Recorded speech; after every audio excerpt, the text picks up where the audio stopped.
Das ist Miss Ma'am Abby. Where's Abby?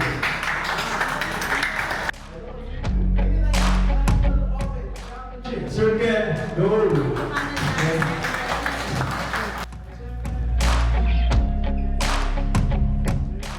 And together with Sir Alan Rubanan, okay, Sir Joey. To a bigger community. Kasi marami palagi nagtatanong, ano ba yung powerlifting na yan? Paano ba yung ginagawa? And for us kasi, among of all these lifting sports, powerlifting is one of the most easiest and the most accessible. Halos lahat ng gym kasi, alam naman natin, powerlifting is made out of the three lift, the SBD, the squat, the bench, and the deadlift. Eh halos lahat ng gym, kahit saan ka pumunta, pwede mong gawin yung squat, pwede ka mag-bench, pwede ka mag-deadlift. Hindi, anong mabibigay mo sa kanila if they want to compete? Gusto niyo na ba, Rochelle?